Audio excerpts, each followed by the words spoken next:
In 1993, the world was introduced to the PlayStation, a video game console that would change the world forever. Little did the world know that the birth of the PlayStation would also bring about the birth of one of the greatest female icons ever known.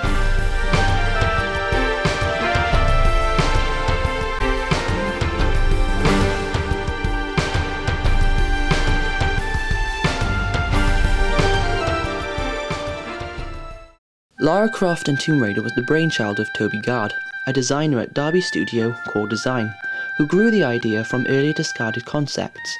But the idea for Lara and Tomb Raider was far from what they are today. I have an idea for a game based around the pyramids of Egypt. Go on. Featuring a male character with a hat and a whip. No. Go back to the start and try again. I have a new character for that idea I had last week. Go on. A South American woman called Laura Cruz. Yes, Lara was a man with a hat and a whip, but was rejected immediately due to his similarities to Indiana Jones, and was changed to Laura Cruz, a South American woman who happily stole things for profit. She didn't stay as Laura for long. Apparently the Americans couldn't say Laura in the British way, and kept on saying Lara, and so Lara stuck. Cruz became Croft when Core asked for a UK-friendly name. After searching names in a phone book, Croft was chosen. She had a name, now she needed a body and a personality. Lara went through many designs before she found her hot pants and vest, becoming the British no-nonsense Tomb Raider of today. The biggest design change was her breasts, which due to a slip of a mouse grew 250% bigger than intended, and there was the birth of an icon. Before its release, Tomb Raider was already making waves in the world. Lara was gracing magazines months before the game was due, and people were so interested in this female adventurer they became desperate to find out all they could about her. As its release date drew near, those desperate magazines began handing out favourable reviews, which were outdoing all other games at the time. Then in late '96, Tomb Raider hit and quickly left the shelves, reaching #1 in the charts. In the game, Lara is hired by Jacqueline Natler to recover a piece of an artifact called the Skion. However, Miss Natler is not what she seems. Feast your eyes on this, Lara.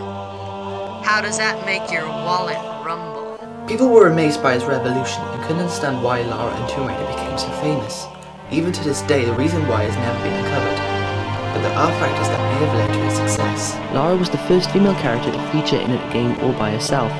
This was unusual then because most female characters were either secondary or damsels in distress.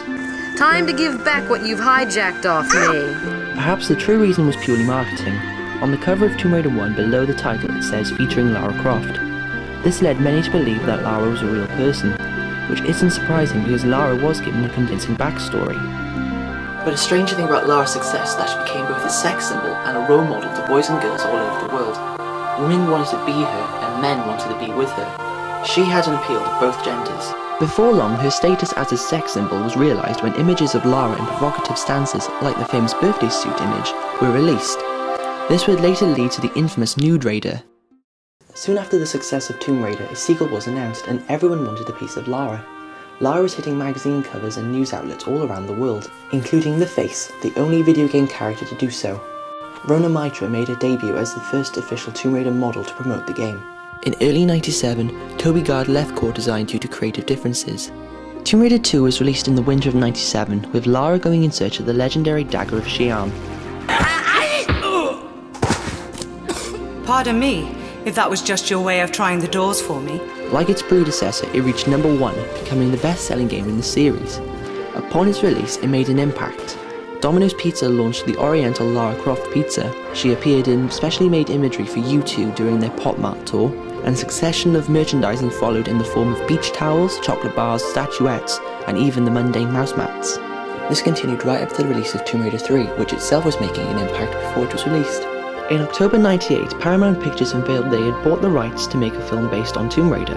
Nell McAndrew took over from Rona Mitra as the new Tomb Raider model, being whisked away on world tour to promote the upcoming sequel, requiring armed guards to control the crowds who flocked to see her.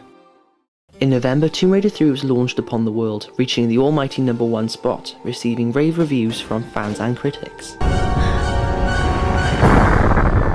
In her third adventure, Lara goes in search of 4 powerful artifacts, but in true fashion, things take an interesting twist. The game was praised for its technological advances, but was criticised because its formula was apparently becoming stale, and also because Lara was overly bloodthirsty due to the number of human enemies in the game. But those criticisms were nothing to what was about to happen to the franchise. Sounds good to me. Lara went from disc to the small screen, appearing in adverts for Seat, PlayStation and Nike. She even became the face of Lucozade, whose adverts I'm sure we've all seen before. However, Neil McAndrew's tenure as Lara would come to an abrupt end when she was sacked for posing in Playboy magazine whilst they were using the Tomb Raider name without permission. Tomb Raider's success continued into '99, and by then it had amounted to numerous awards including Best Game and Best Character, and even received a Special Achievement BAFTA for contribution to the entertainment industry. The fourth game in the series, The Last Revelation, was released in late '99, again reaching #1 in the charts. However, its conclusion quaked the Tomb Raider community. Lara unwittingly sets free an ancient Egyptian god, saves the world, but is presumably killed when the temple caves in around her.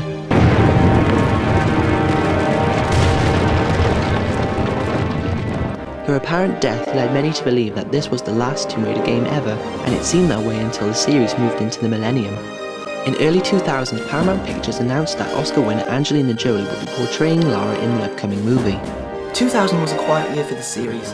However, 2 new games were announced. Tomb Raider Chronicles to be released by the end of the year, and the 6th game, codenamed Next Generation Tomb Raider, for late 2002. Chronicles didn't live up to its predecessor's standards, and nor was it a proper sequel. It was a set of scenarios taking place before each of the main games, that were told by Lara's friends as they reconvened to Croft Manor after her funeral. The game was criticised by fans and critics for having a weak plot and for having a rapidly stagnating formula, but they were happy to have a new game whilst they waited for Lara's highly anticipated return on the PlayStation 2.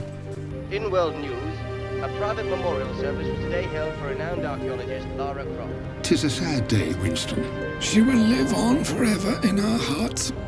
In 2001, Lara Croft Tomb Raider was released, accompanied by a flurry of advertising, tie-ins and product placement from big names including Sony Ericsson and Land Rover. Lucozade took one step further by rebranding themselves as Lara's Aid, beginning the new Gone a Bit Lara campaign. The film received mixed reviews, but went on to become one of the biggest films of the year, setting a record for the highest grossing action film with a female lead. 2002 would again be a quiet year, as everyone was getting ready for Tomb Raider Angel of Darkness, but no one was prepared for what was about to happen later that year. As the game neared completion, a virus infected the computers at Core Design, destroying a very large portion of the game. Core tried to rebuild and recover what they could, but the final game, which had been pushed back to the summer of 2003, was still contaminated with numerous bugs and plot holes. It was panned by fans and critics, but only for its technical flaws. The game was praised, however, for its plot and the new direction the series was taking. But praise for plot was not enough to save the franchise, for another problem arose during the week of its release. The second movie, Cradle of Life, was panned by critics, resulting in the film not earning the money it was expected to make. Both the producers of the game and the movie lashed out, blaming each other for their losses. The franchise was in serious jeopardy, and the publishers of the series, Eidos Interactive, was on the verge of bankruptcy. In 2004, everything changed for the series. It was taken away from Core Design and placed in the hands of developers Crystal Dynamics. They began the process of reviving Tomb Raider. They even hired Lara's creator Toby Gard to oversee the project as creative consultant. Core was hit hard by the loss of its largest asset, and its president, Jeremy Heath Smith, left not long after. Core continued, but as a much smaller company than it was before. Eidos, however, was bought in 2005 by SCI Entertainment Group, hoping to bring about a new age for the company. In the summer of 2006, Tomb Raider Legend was released. It was a commercial and critical success due to its new approach. The gameplay and graphics were updated, Lara's backstory was rewritten, and Ashes to Ashes star Keely Hawes became the new voice of Lara. Miss Croft, are you deaf? I don't know. Let's see. Try begging for your life like you did the last time we spoke. The game opened at #1 for 3 weeks. Many fans disagreed on the changes made to Lara, citing that she's not Lara! Despite what fans said, the game was a success. Not quite what it used to be, but it was a step back in the right direction. Unfortunately, Core Design was sold off in 2006 and ceased to exist. Fortunately for Tomb Raider, the rebirth of its success was about to happen. In late 2006, Crystal Dynamics announced that they were working on a remake of the '96 original entitled Tomb Raider Anniversary. This game would mix the classic elements of the original along with the new elements and story arc introduced in Legend. In 2007, celebrating 10 years of an icon, Tomb Raider Anniversary was released on all major platforms to critical and fanatical acclaim, though fans criticised the inclusion of the Legend story arc, which they felt was a bit unnecessary.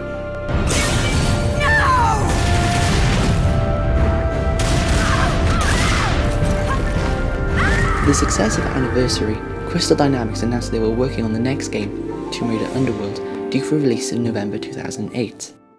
Underworld concluded the Legend story arc, but received backlash from fans who felt that it was rushed and incomplete, which in a way was true, as exclusive content for the Xbox 360 was released, which probably concluded the story. I am you, with the flaws removed.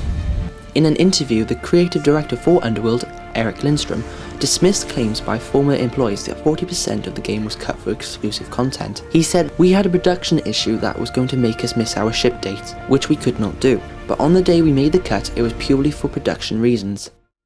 Tomb Raider may not be as successful as it used to be. With the acclaim of the reboot trilogy, that past success may be reborn in the wake of the next series of games and movies. But its future is in a state of haze, with the sad news that people who were heavily involved with the reinvention have left the production team or have been laid off. Its publisher, Eidos Interactive, have recently been acquired by Japanese developers Square Enix and have now become Square Enix Europe. However, its impact on the video game industry and pop culture is too great to be forgotten, with the memories of those who had careers launched and destroyed by it, and with the memories of those who may only know a fraction of its story. Wherever you are, someone will know something about it. The fans, models, Eidos Core and Crystal have seen the ups and downs of the series, and they know that this series has the ability to ruin, but also rise like a phoenix. From small beginnings in a Derby studio, to the multi-million-dollar franchise and to the rising star of today, she is Lara Croft, Tomb Raider. Don't you think you've seen enough?